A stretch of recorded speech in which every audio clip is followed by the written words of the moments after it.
देखिए भाई बहन की जो इक्वेशन है बहुत बार स्क्रीन पे पहले भी प्रस्तुत की हुई गई है, लेकिन नॉर्मली एक बहुत ही स्टीरियोटिपिकल टाइप की भाई बहन का एक रिश्ता हमेशा दिखाया गया हुआ है, जहाँ पे बहन राखी बांधती है, भाई उसे प्रोटेक्ट करता है, या बहन की रेप हो जाती है और भाई बदला लेने के लिए निकलता है।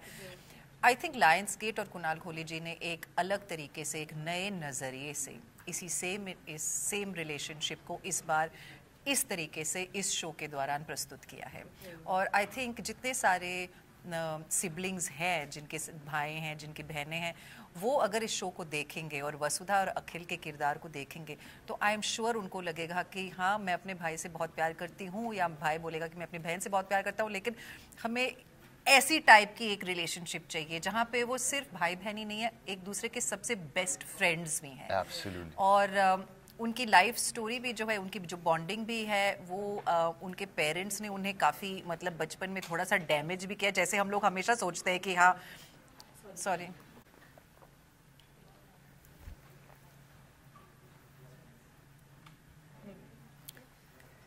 जब भी हमें अपने पेरेंट्स के बारे में शिकायत करनी है या उनका मजाक उड़ाना है, तो हम हमेशा सिबलिंग्स हमेशा एक दूसरे के बीच में ये करते, गैंग अप हो जाते हैं अपने पेरेंट्स की तरफ।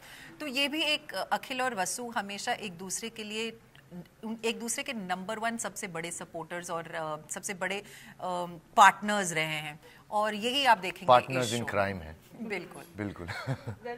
देखिए, मैं सोचती हूँ कि ये जो पिछले 1.5-2 साल जो गए हैं, हम लोग एक ऐसे माहौल से गुजर के निकले हैं जो हमने पहले कभी सोचा नहीं था कि हमारे साथ या देखने भी मिलेगा हमें अपने ज़िंदगी में फ़िलहाल, जहाँ पे हम सब अपने परिवार के साथ में ही लॉकडाउन थे घर के अंदर।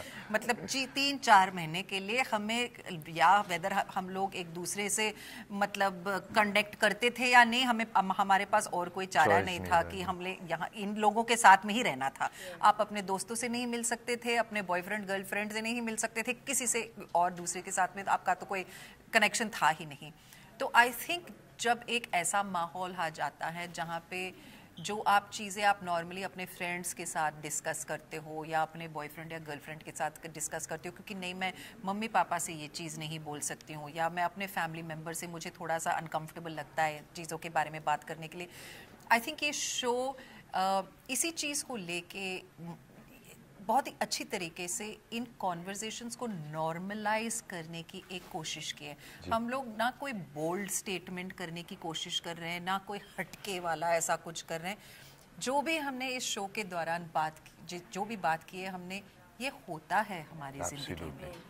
हम रिलेशनशिप्स में पढ़ते हैं, हमारे रिलेशनशिप्स होते हैं, वेदर सीरियस हो या कैजुअल हो या जो भी है। ये सब चीज़ें कोई नई चीज़ें नहीं हैं जो हम लोग दिखा रहे हैं। इस जस्ट कि एक टाबू सी एक स्टेटस मिल गए हैं इन चीज़ों को कि नहीं, फैमिली के साथ ये चीज़ें नहीं, ऐसी चीज़ें बात नहीं करते हम लोग। तो अगर हम अपने फैमिली के साथ कंफर्टेबल नहीं रह सकते, if we cannot be our true selves with our families, who are we going to be our true selves with? Absolutely. तो ये एक चीज़ है कि हम कोई बोल्ड स्टेटमेंट बनाने की कोशिश नहीं कर रहे हैं, सिर्फ यही कह रहे हैं कि आपके फैमिलीज जो होते हैं, आपके फ्रेंड्स भी होने चाहिए, ताकि आप जो भी कहना चाहते हो अपने फैमिली से, आप खुलेआम आराम से कॉन्फिडेंटली बोल सकते हैं। Absolutely. लारा ने एक पिछले इंटरव्यू में कहा था, एक कहावत होती है, फ्रेंड्स लाइक फैमिली। यहाँ पे दिखाना चाह रहे हैं कि it could also be family like friends, and that's very important, I think. और जैसे लारा ने कहा, ये सारी चीज़ें नॉर्मल हैं। बात करने में शायद नॉर्मल नहीं है, क्योंकि लोग शर्मा जाते हैं या उनको हिचकिचाते हैं या जो भी हिचकिचाते, एम्बैरेस हो जाते हैं, लेकिन ये बहुत ही नॉर्मल चीज़ें हैं। हम सबके साथ होती है, अप्स एंड डाउन्स रिलेशनशिप में, और बात करना बहुत ज़रूरी है। आई थिंक रिलेशनशिप्स बढ़ती हैं, रिलेशनशिप्स और मजबूत हो जाती है, और एक बहुत ही मज़ेदार माहौल बनता है जब आप एक दूसरे के साथ सबके बारे में बात कर सकते हो, चाहे वो सेक्स हो, चाहे वो रिलेशनशिप्स हो, चाहे वो गलत गलतियां हो या कुछ भी चीज़ हो, कुछ भी हो। डिप्रेशन हो, कुछ भी चीज़, ऐसी जो चीज़ें होती हैं आजकल आप देखें कि बहुत सारे यंग टीनेजर्स जो हैं अपनी सेक्सुअलिटी को लेके बहुत कंफ्यूज हैं, बहुत सारे ये एक नया, एक मैं देख रही हूँ कि ये एक नया फेज चल रहा है कि मैं पहले ठीक है हम लोग जानते थे कि या मैं स्ट्रेट हूँ या गे हूँ, अभी तो अलग अलग किस्म की चीज़ें आ गई है भाई, मेरे को तो समझ में ही नहीं आती है कि ये क्या क्या चीज़ें हैं। लेकिन अगर आप देखें तो ये जो पीढ़ी है, ये जो जनरेशन है, वो खुलेआम बात करते हैं अपने पेरेंट्स से भी। वो हिचकिचाते नहीं है कि उनको लगता है कि अभी मैंने कुछ नए टर्म सीखे हैं, पैन सेक्सुअल और ए सेक्सुअल, ये तो मुझे अभी भी फिर समझ में नहीं आते। मैं अपनी नीसे से पूछती हूँ कि भाई यहाँ आ जाओ, बैठो, ये थोड़ा मुझे समझाओ कि ये होता क्या है। लेकिन वो डरते नहीं हैं क्योंकि वो अपने आप को लेकर बहुत ही कंफर्टेबल हैं कि ये हूँ तो मैं हूँ, ऐसे हूँ। अगर आपको इससे चीज़ से प्रॉब्लम है, वो आपकी प्रॉब्लम है, मेरी प्रॉब्लम नहीं है। तो उससे पेरेंट्स का भी दिमाग थोड़ा सा एक्सपैंड होता है, उनकी भी थोड़ी सी सोच एक्सपैंड होती है। तो ये एक नया फेज, मतलब फेज भी नहीं, I can't say phase is the wrong word, this is a new world. ये एक नया माहौल है जिसमें हम लोग अब आपकी चॉइस है, या तो आप पीछे की तरफ जा सकते हो, अपने जगह में डटे रह सकते हो, या वक्त के साथ आगे बढ़ सकते हो। Absolutely, absolutely. But being a mother and in real life and playing a mother on screen कितना help करता है, No, it does help, but of course, I think this is the first time that I'm playing a mother to such a, aged child. तो of course, when I was approached for the show also, जब उन्होंने कहा था कि नहीं लेकिन आपकी बेटी 17-18 साल की थी, मुझे कभी ऐसे नहीं लगा कि नहीं मुझे इतनी बड़ी लड़की की माँ का माँ नहीं बनना है स्क्रीन पे, इससे मेरी एज बढ़ जाती है। नहीं, क्योंकि इस शो में भी जिस तरीके से हमने दिखाया है, वसु अपने हाई स्कूल या कॉलेज स्वीटहार्ट से शादी करती है, बहुत जल्द उसकी बेटी पैदा होती है, तो वो शादी भी करती है, अपने 20s में बेटी भी पैदा होती है 21-22 साल में। तो जब वसु इस शो में है, वो 40 साल की है, 39-40 की है ऑलमोस्ट, और उसकी डॉटर ऑलरेडी 18 ईयर्स की है। तो ऐसे बहुत सारे औरतों को मैं भी जानती हूँ जिनके डॉटर्स, उनकी सिर्फ बेटियाँ नहीं हैं, उनके फ्रेंड्स, बेस्ट फ्रेंड्स भी होती हैं।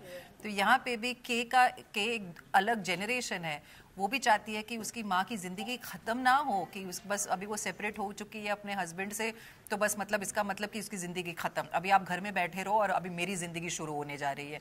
वो केस ऐसे सोचती भी नहीं है, वो चाहती है कि उसकी माँ फिर से प्यार को ढूंढे, फिर से she has the chance of falling in love. She doesn't feel कि एक ही आदमी था मेरी ज़िंदगी में और अभी ये नहीं बना तो बस हो गया, मैं बैठ जाऊँ चुपचाप। And I think that's a wonderful relationship even between the mother and daughter. Absolutely. This motivated you to create a good bond between your daughter and you. Yeah, it's a huge responsibility as a parent. मेरी बेटी फिलहाल real life में सिर्फ 9 साल की है, तो अलग किस्म के, जैसे के अलग कॉन्फ्लिक्ट्स हैं उसकी ज़िंदगी में। वैसे सायरा तो अभी फिर भी बहुत छोटी है, वो मान भी लेती है, सुन भी लेती है, हाँ मम्मा कह के अभी तो अच्छा चल रहा है। लेकिन मुझे पता है कि एज अ गर्ल हमारे बीच एक मदर डॉटर की जो रिलेशनशिप होती है, उन टीनेज ईयर्स में स्पेशली बहुत ही चैलेंजिंग रिलेशनशिप होती है। बट मैं शायद थोड़ी सी अलग सोचती हूँ। ऑफ कोर्स आई फील कि I want to be a friend to my daughter, but I am first her mother. तो अगर मैं उसकी बेस्ट फ्रेंड बन जाऊँ तो माँ कौन है उसकी ज़िंदगी में, उसकी माँ कौन है? तो हाँ, I want to be a friend to my daughter for sure, but I am also her mother, and that is something that is very important for me to know that position in her life. Also very evident in the show. एक तो parents होते हैं जो अपने बच्चों को guide करते हैं, एडवाइस देते हैं, सिखाते। इसमें the roles are reversed, not entirely, but yes, in places. जहाँ पर लारा का किरदार जो है वसु, वो हेजिटेट करती है कि यार मैं क्या करूँ मेरी ज़िंदगी के बारे में, अब ये सब हुआ है, तो उनकी बेटी गाइड करती है उन्हें। उनकी बेटी से वो सीखती है कि हाँ यार शायद ये करना चाहिए मुझे, देखते हैं। एंड वो आई थिंक देखना और बहुत ज़रूरी है। I think people need to be aware that this exists, Yeah, and I also feel, you know, कि as parents आप हमेशा अपने बच्चों को कहते हैं कि follow your dreams, but आप खुद अपने dreams को follow नहीं करते हो, तो बच्चे ना सुन के नहीं सीखते हैं, देख के सीखते हैं। तो अगर कोई बेटी देखेगी कि नहीं 40 साल की उम्र में मेरी माँ अपने ड्रीम्स, अपने पैशन को फॉलो कर रही है, ज्यादा चांसेस है कि वो जब बड़ी हो रही है कि वो अपने ड्रीम्स को फॉलो करे। तो it's very important to be that visual role model for your child. So dating app के सीईओ आप रहते हैं, लेकिन ये डेटिंग ऐप वाले फंडा पर कितना बिलीव करते हैं रियल लाइफ में? मैं तो डरता हूँ ऑनेस्टली मैं तो डरता हूँ डेटिंग ऐप से। एक तो एक प्रीवियस इंटरव्यू में लारा ने कहा एक चीज़ होती है, तुम अपना प्रोफाइल बनाते हो और बायो लिखते हो और अच्छे अच्छे फ़ोटो डालते हो, लेकिन असलियत में जब मिलते हो तो वो कोई और ही निकल के आता है, और तो वो उससे मैं काफ़ी डरता हूँ। लेकिन I am not against it.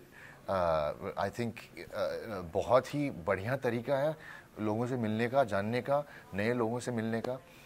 I think dating app से इजी एक्सेस होता है लोगों को मिलने का, जानने का। तो बिल्कुल I am all for it, मैं सपोर्ट करता हूँ एब्सोल्युटली। लेकिन मैं डरता हूँ खुद।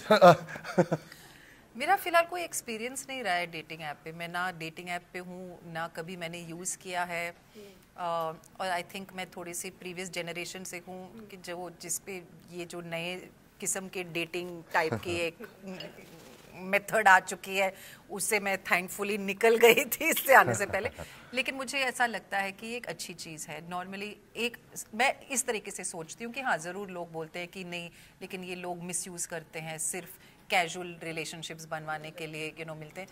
हाँ ये भी होता है, लेकिन अलग तरीके से आई फील कि आजकल औरतों के लिए भी और मर्दों के लिए भी आपको एक चॉइस दी जाती है। आपके पास फ़िलहाल चॉइस जो है आपकी वो थोड़ी सी एक्सपैंड हो गई है, और आप अपने ही बल पे, अपने ही चॉइस से, अपने ही कंसेंशुअली चूज़ कर सकते हैं जिन आपको जो पसंद आए, जिसके साथ आप वक्त बिताना चाहें।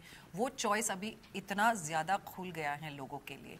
तो ये ज़रूरी नहीं है कि आप सिर्फ लाइफ पार्टनर ढूंढ रहे हैं या आप सिर्फ हुकअप करने के लिए पार्टनर ढूंढ रहे हैं। दोस्त भी ढूंढ सकते हैं। ऐसे भी हो सकता है कि आप दोस्त भी ढूंढ सकते हैं। किसी को ढूंढते ढूंढते ऐसे भी हो सकता है कि आपको दोस्त मिल जाए। तो आई फील ये लोगों को कनेक्ट करने के लिए ये एक अच्छी चीज़ है। बहुत ही अच्छी चीज़। मैंने कभी यूज़ नहीं किया है, तो मैं सिर्फ अपने अंदाजे से बोल रही हूँ। बट या कोई है आपके लाइफ में जिनको डेटिंग ऐप के थ्रू? हाँ, मैंने अपने दोस्त की एक प्रोफाइल ज़रूर बनाई थी। मेरे सिंगल मेल फ्रेंड है ऑल्सो, जिसका डिवोर्स हुआ था, तो हम लोग बहुत एक्साइटेड थे कि हम उसकी एक प्रोफाइल बनाने जा रहे हैं। बहुत मसालेदार वाली प्रोफाइल बनाई उनकी। फिर मैंने चेक नहीं किया कि उनके कितने स्वाइप्स आए कि नहीं आए। शायद I didn't want to know also. Besides your character, what was the best part about the show? I think for me the best part is the casting that happened. The casting of everybody that's come together, from Prateek, myself, Shinova, Ning Chang, who's playing Rinzing in the show, Ayan Zoya, who's playing Ila, Meera Chopra, Divya Sethji, who's just our absolutely parents. fabulous as our parents, Nasir Abdullah. It just maybe ये हमारी एक luck थी कि casting एकदम बिल्कुल सही casting हुई, और एक एफर्टलेस, स्ट्रेस फ्री एक्सपीरियंस था इस शो बनाते हुए। ऐसा कभी नहीं लगा कि हम लोग कुछ ज़्यादा कोशिश कर रहे कुछ क्रिएट करने के लिए। जैसे आप देखेंगे पोस्टर्स भी बहुत ही एक फ्रेशनेस है, एक वाइब्रेंस है पोस्टर्स में। आपने ट्रेलर भी देखा होगा, तो ऐसे भी लगेगा कि एक फ्रेशनेस, एक वाइब्रेंस है ट्रेलर में। बहुत ही एफर्टलेस, एब्सोल्युटली एफर्टलेस प्रोसेस रहा है। एंड ऑफ कोर्स इसके लिए मैं बहुत क्रेडिट भी दूंगी कुणाल खोली जी को, क्योंकि उन्होंने बहुत ही अच्छी तरीके से इस पूरी चीज़ को जोड़ा है। एब्सोल्युटली। मुझे सेट पे किरदार निभाना और काम करना इतना आसान कभी नहीं लगा है मुझे इस बार इस शो पे मुझे बहुत ही इजी गोइंग एटमॉस्फेयर लगा, थैंक्स टू कुणाल सर। काश सारे डायरेक्टर्स कुणाल सर जैसे हुए। बहुत ही लीवे देते हैं, बहुत ही स्पेस देते हैं अपने एक्टर्स को, खेलने के लिए और बिल्कुल प्रेशर नहीं डालते हैं, यू नो, और उससे काम और बढ़िया होता है, यू नो। तो वो हमने एक्सपीरियंस किया. I think all of us experienced that with. We were actually sad on the last day of filming of the show. We were actually sad that it was over. So that was the amount of fun that we had. You have done first time you are playing lead for Kunal, right? Yes. Can you किया है इससे पहले? फना में, बिल्कुल. Right. लेकिन you know किस तरह से change देखा है आपने? Because you know it's been a long time when Kunal was. I think अगर कुणाल के बाद एक सबसे बेस्ट जो चीज़ है, मैं वो ये कह सकती हूँ कि वो बहुत ही क्लियर हैं. तब भी वो अपने आमिर खान जी के साथ काम कर रहे थे, who is known for being an absolute perfectionist, you know. और तब भी मैंने देखा कि कुणाल बहुत ही क्लियर थे अपने इंस्ट्रक्शंस में भी, अपने शॉट ब्रेकडाउन में भी. उन्हें क्या शूट करना था, कैसे शूट करना था. And I think that's what made this an effortless experience. यहाँ पे भी वो बहुत ही काम, इन कंट्रोल और बहुत ही क्लियर थे. हमने एक एक्स्ट्रा शॉट कभी नहीं लिया है कि हाँ ठीक है ये मिल गया है शॉट, अभी कुछ अलग ट्राई करते हैं. बिल्कुल नहीं. ऐसी कोई डुप्लिसिटी या यू नो कन्फ्यूजन नहीं था कि ये तो मिल गया, अब देखते हैं और क्या मिल सकता है. बहुत ही क्लियर थे अपनी तरफ से कि मुझे ये चाहिए, I got it, let's move on.